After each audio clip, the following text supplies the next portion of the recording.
The galaxy was in chaos. Planets burned, and entire star systems vanished into darkness. An ancient force had awakened, one that no one believed existed. It came from the void, a blackness that swallowed light and hope. It was known only by one name: the Devourer. The Galactic Council, made up of the most powerful races in the galaxy, gathered in panic.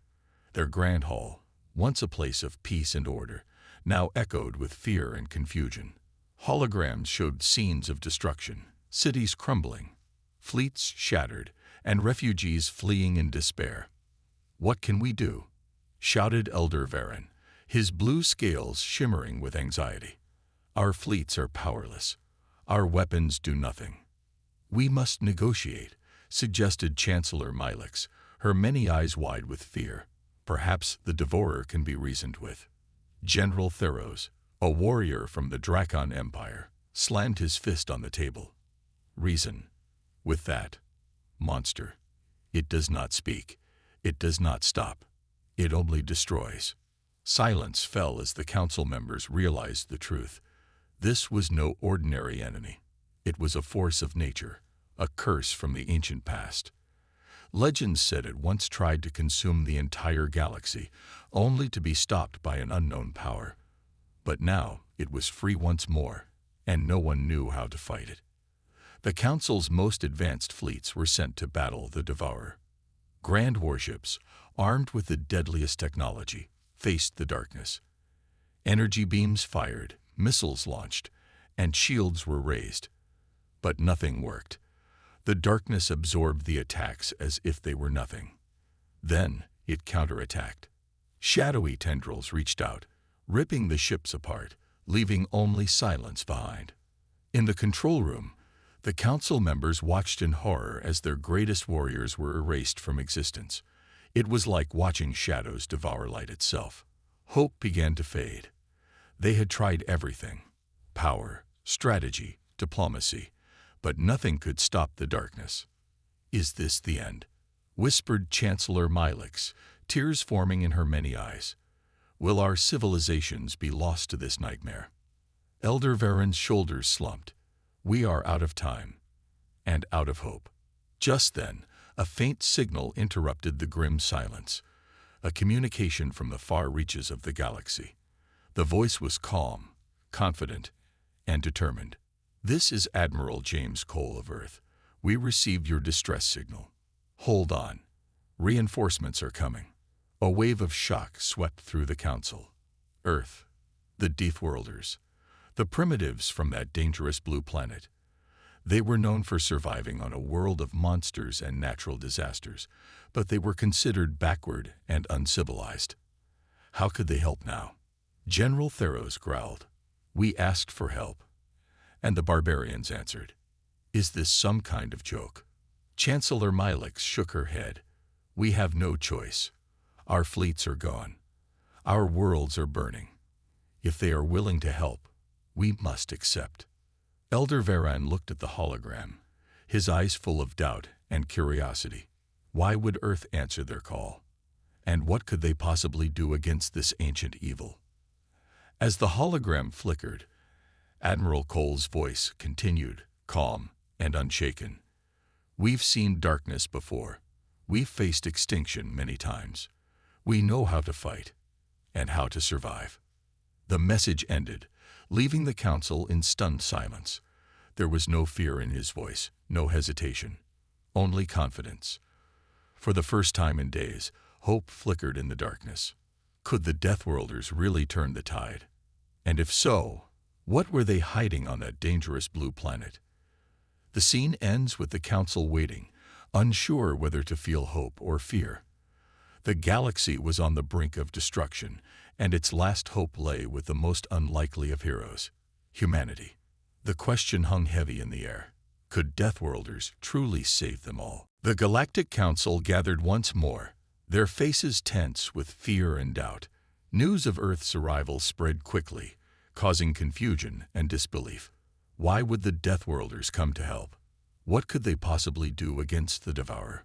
On the observation deck of the Council's flagship, Chancellor Milix stared out into the void. her many eyes watching for any sign of hope. Then she saw them. At first, they were just tiny dots, shadows against the stars. But as they grew closer, her eyes widened in shock. The human fleet was massive. Rows upon rows of warships, each one built with harsh angles and powerful engines that glowed a fierce blue. Their hulls were dark and rugged, designed for survival rather than beauty. These were not elegant ships like those of the Galactic Council. They were weapons, pure, deadly weapons. Elder Varen's mouth dropped open. I didn't know they had this kind of power. General Theros growled, his scales flashing with surprise. No one did. We thought them weak, primitive. Chancellor Milix could not tear her gaze away. Look at those ships. They're monstrous. The human flagship moved to the front, its size dwarfing even the largest of the Council's vessels. It was painted in black and gray with the symbol of Earth, a blue and green sphere, emblazoned on its side. The ship's name glowed brightly, U.S. Vanguard. A hologram appeared before the Council, showing the image of Admiral James Cole. He looked calm, his blue eyes sharp and focused. There was no fear in his expression, only determination. This is Admiral Cole of the U.S. Vanguard. We are here to assist. Elder Varen cleared his throat, trying to hide his nervousness. Why? Why would you help us? We have never been allies. Admiral Cole's face remained emotionless. Because this threat isn't just yours. If the Devourer is not stopped, it will reach Earth sooner or later. We don't wait for danger to come to us. We hunt it down. His words were cold and confident, sending a chill down the Council's spines. Humanity did not fear the Devourer. They planned to fight it. General Theros crossed his arms, his eyes narrowing. Do you even know what you're facing? Our greatest fleets fell without a chance. Admiral Cole's lips curled into a small smile. We know. We've studied the data from your battles. Your technology relies too much on energy weapons. The Devourer absorbs that. We don't make that mistake. The Council members exchanged worried glances.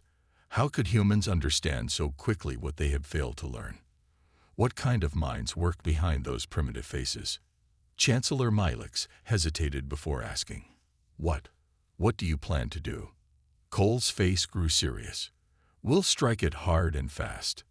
No mercy, but we need your fleets to hold the line. Keep it busy. Can you do that? General Theros growled. You want us to be bait. If you want to survive, yes, Cole replied bluntly. Our weapons are different. They don't use energy. They use matter. Elder Varen's eyes widened. Kinetic weaponry. Projectiles. Cole nodded. Railguns. Hypervelocity missiles. We're going to tear that thing apart piece by piece, but we need you to keep it from running. The Council was stunned.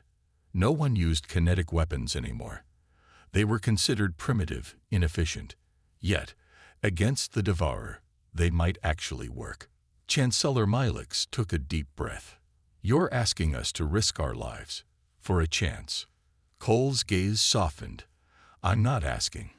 I'm telling you that's your only option. Fight or die. We're giving you a chance to fight. The cold reality of his words sank in. There was no time for debate, no time for doubts.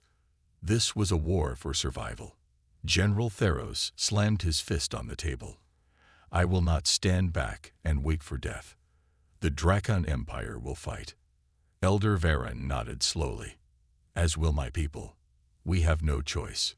Chancellor Milix felt a surge of hope. Very well. We will stand with you, Admiral Cole. Together. Cole's hologram nodded. Good. Then let's show this monster what happens when you mess with Deathworlders. The hologram vanished, leaving the Council in stunned silence. There was no turning back now. The battle was coming. And the galaxy's last hope rested with those they once called savages.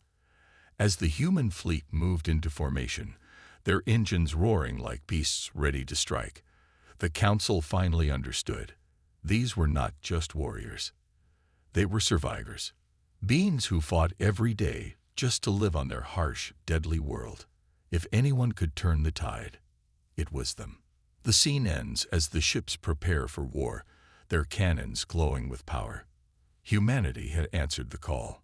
Now, the galaxy waited to see if they could truly turn the tide. Under one purpose, survival. At the front were the human warships, their brutal designs standing in stark contrast to the elegant curves of the Galactic Council's vessels. Their engines burned brightly, their hulls reflecting the cold light of distant stars. Inside the U.S. Vanguard, Admiral James Cole stood on the command bridge, his eyes fixed on the holographic display. It showed the monstrous shape of the Devourer, a massive entity of darkness and hunger. It was a living nightmare, consuming everything in its path. Planets, stars, even the void itself. Its form was constantly shifting, swirling like a storm of shadows. Eyes of burning red glowed within its depths, hungry and merciless. It moved with terrifying speed, its tendrils reaching out like claws, tearing apart everything it touched. Chancellor Milix watched from her flagship, her body trembling. How can anyone face such a thing?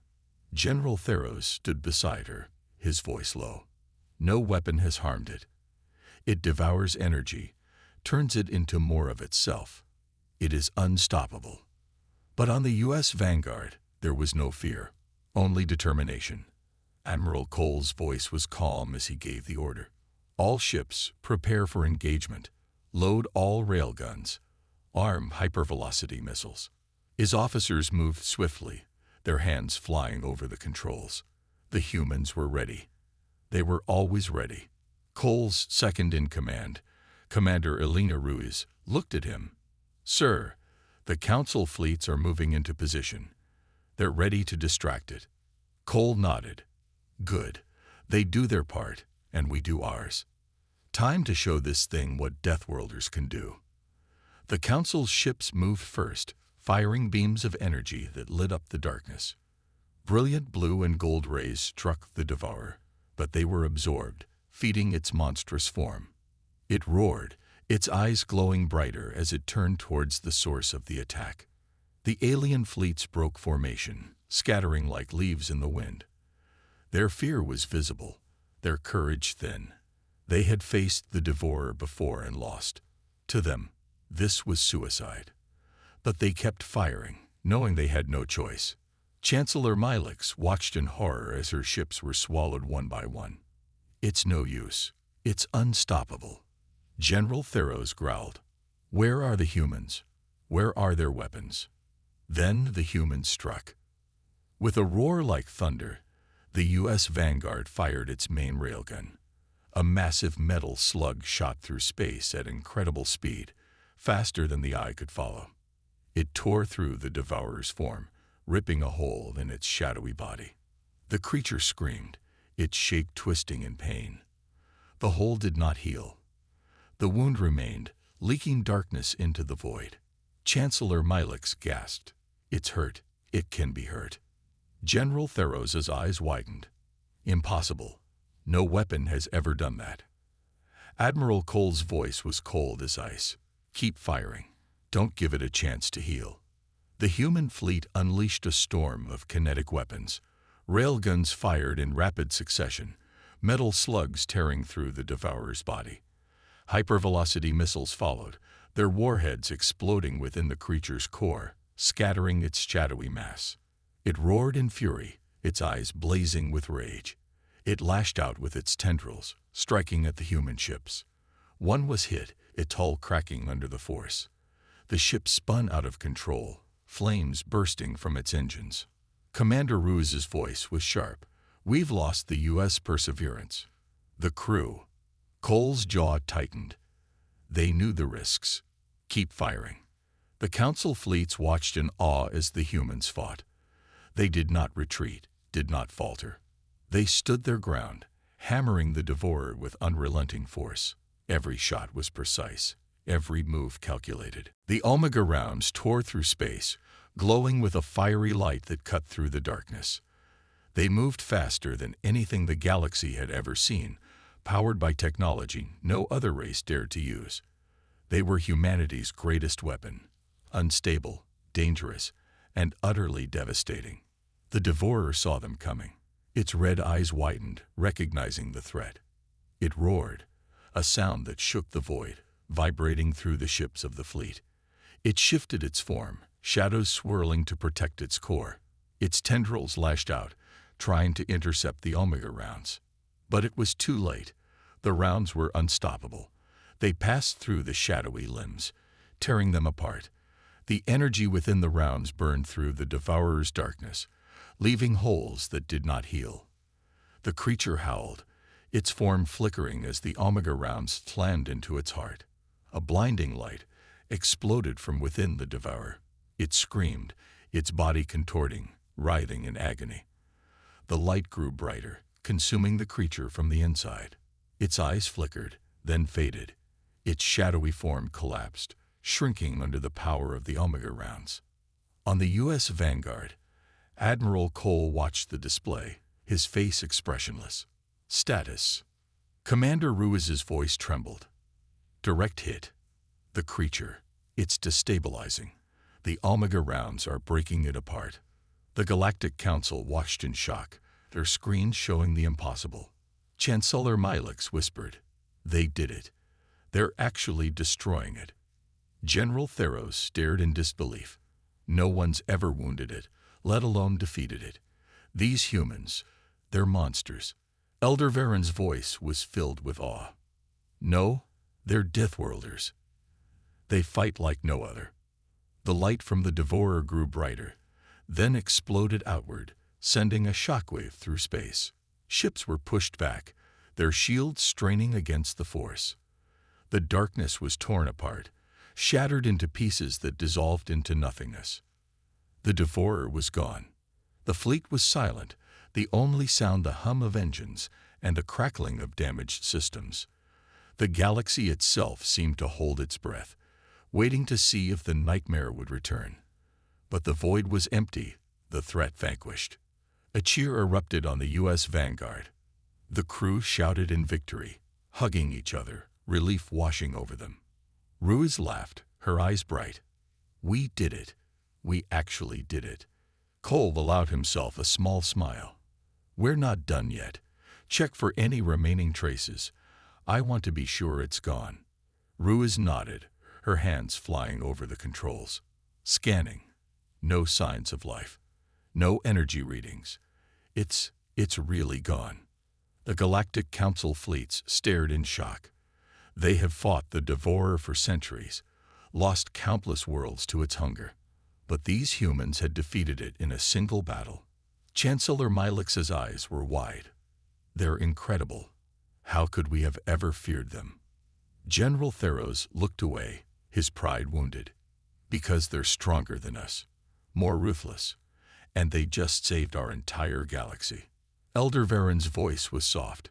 "We owe them our lives, our worlds, everything." Admiral Cole's voice echoed through the comms, calm and commanding. "All ships, form up. Begin rescue operations for the damaged vessels. We're bringing everyone home." The Council fleets hesitated, unsure of what to do. They had never taken orders from anyone outside their own ranks, especially not from Deathworlders. But today, they had seen the truth. Without humanity, they would all be dead. Slowly, the Council ships moved to join the rescue efforts, working side by side with the human fleet. Barriers of fear and prejudice began to crumble, replaced by respect and gratitude. On the bridge of the U.S. Vanguard, Ruiz looked at Cole, her expression curious. "Sir, do you think they'll ever accept us?" Cole's gaze was fixed on the screen, watching the alien ships work alongside his own. "Maybe. Maybe not. Doesn't matter. We did what we had to do. That's who we are." Ruiz smiled. "Deathworlders." Cole nodded. "And don't you forget it." The screen flickered, showing the aftermath of the battle. Wreckage drifted through space, the remains of ships and warriors who had given everything to save the galaxy. But the darkness was gone.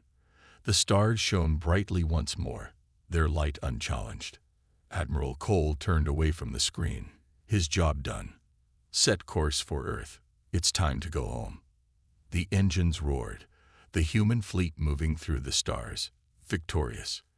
They had saved the galaxy, but more importantly, they had shown who they truly were: warriors, protectors, Deathworlders.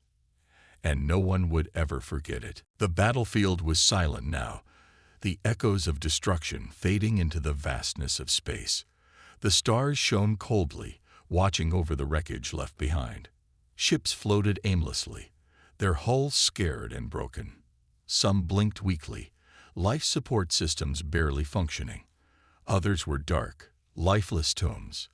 On the U.S. Vanguard, Admiral Cole stood before the main screen, his face set in stone. The victory over the Devourer was absolute, but the cost was staggering.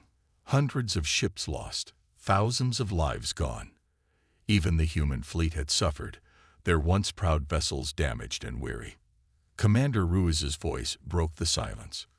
"Casualty reports coming in, sir. We lost the Yorktown, the Valiant, and the Dauntless." Her voice faltered at the last name. No survivors.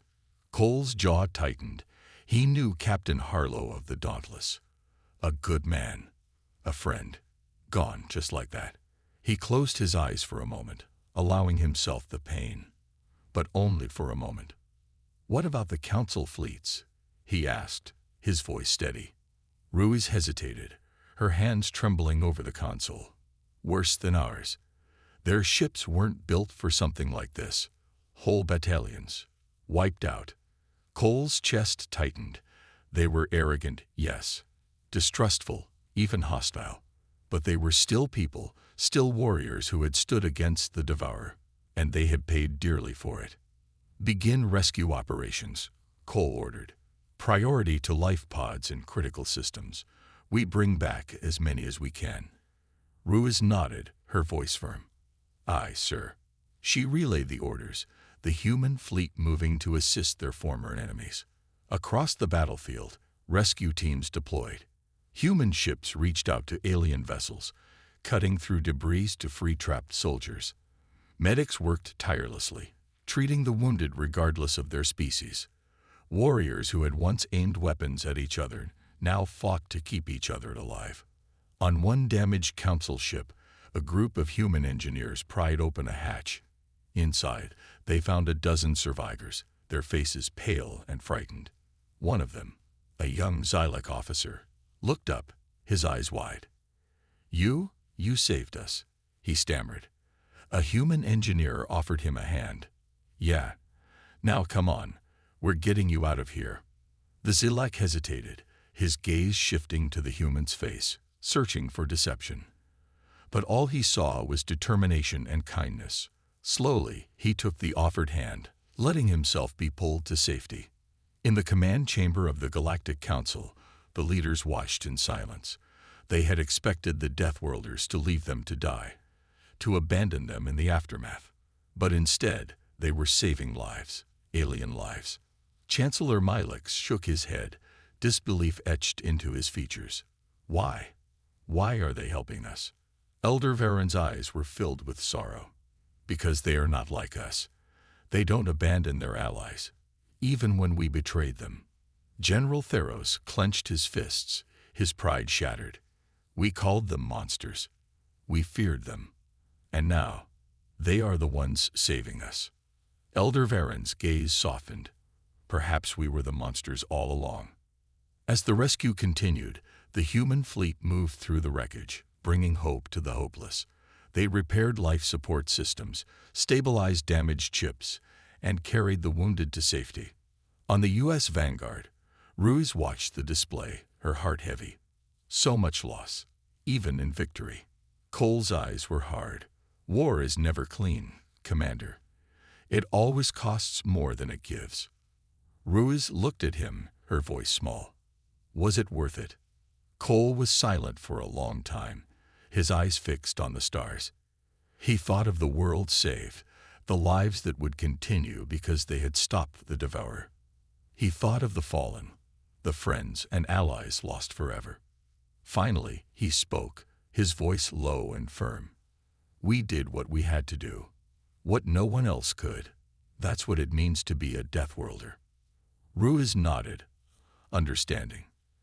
They had paid a terrible price, but they had saved the galaxy, and in doing so, they had shown the universe what humanity truly was. Not monsters, not savages, but heroes. The Galactic Council's grand chamber was filled with a heavy silence. The holographic display in the center flickered, showing images of the battlefield. Wreckage floated through space, a stark reminder of the war they had barely survived. Representatives from countless species sat in their seats, their faces pale, their eyes filled with sorrow and shame. They had called for humanity's help out of desperation, expecting ruthless warriors, merciless conquerors. Instead, they had witnessed something far more powerful: compassion. Chancellor Milix stood at the center, his long robes brushing the polished floor. His voice trembled as he spoke. We feared them. We called them monsters, but they saved us, even after all we did to them. Murmurs rippled through the chamber. Some nodded, their expressions heavy with guilt. Others looked away, unable to meet his eyes. Elder Varen, his old body hunched with exhaustion, leaned on his staff. They fought for us. They died for us. And when victory was theirs, they saved our wounded, repaired our ships. Why? General Theros lowered his head, his pride shattered. Because they are better than we gave them credit for. The doors to the chamber opened, and Admiral Cole walked in, his posture tall and firm. Behind him, Commander Ruiz followed, her eyes scanning the room with quiet determination. The council members stiffened, some instinctively leaning back. Even after all they had witnessed, the presence of the Deathworlders sent a chill through them.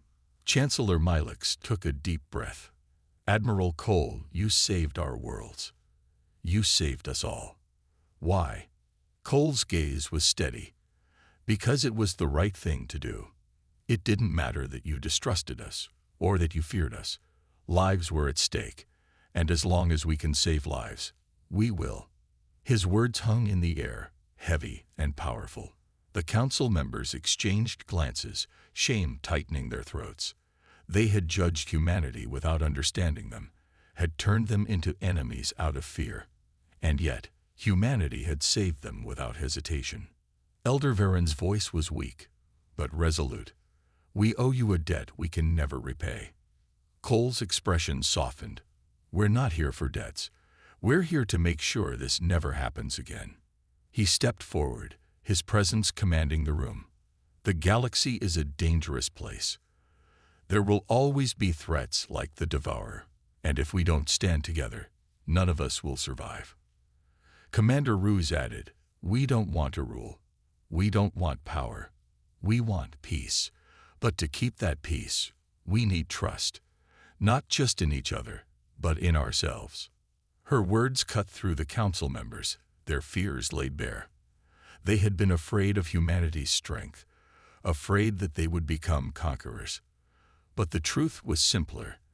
They had been afraid of change. Chancellor Milix looked at his fellow leaders, his face solemn.